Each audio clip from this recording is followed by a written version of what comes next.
Le président, monsieur le président du CSA, chers collègues, à l'automne dernier, le Parlement a voté 2 propositions de loi visant à lutter contre les fausses informations. Ces textes ont considérablement renforcé les pouvoirs du Conseil supérieur de l'audiovisuel. Désormais, il peut suspendre ou mettre fin à une diffusion de services de télévision contrôlés par un État étranger en période électorale ou de tout temps, si cette interdiction répond à une nécessité d'ordre public. Il a le pouvoir de refuser un conventionnement à une chaîne quand la diffusion du service de radio ou de télévision comporte un risque grave d'atteinte à la dignité de la personne humaine, à la liberté et à la propriété d'autrui, au caractère pluraliste de l'expression des courants de pensée et d'opinion, à la protection de l'enfance et de l'adolescence, à la sauvegarde de l'ordre public ou aux besoins de la défense nationale et aux intérêts fondamentaux de la nation.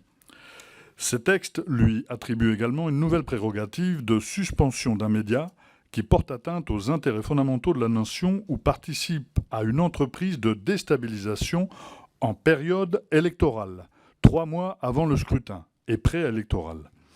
Dorénavant, le CSA contribue également à la lutte contre les fausses informations en adressant aux plateformes des recommandations. Lors de l'étude de ces propositions de loi, la France insoumise a manifesté son opposition, considérant que ces nouvelles prérogatives vous dotent d'un pouvoir exorbitant et dénonçant le processus de judiciarisation de vos compétences. Alors après le scrutin européen, et pour estimer la pertinence de vous avoir attribué ces prérogatives, pouvez-vous nous donner un premier bilan de l'application de celle-ci ? Merci. Monsieur le député, vous m'avez interrogé sur la loi relative à la manipulation de l'information. Je ne sais pas si mes différentes interventions ont répondu à vos questions. Il me semble que oui. Bon, le bilan... Voilà, le bilan, on le fera à la fin de l'année puisque nous ferons un rapport. Nous allons demander des comptes, si j'ose dire, aux plateformes hein, sur la base de la recommandation qu'on a publiée juste avant les élections européennes.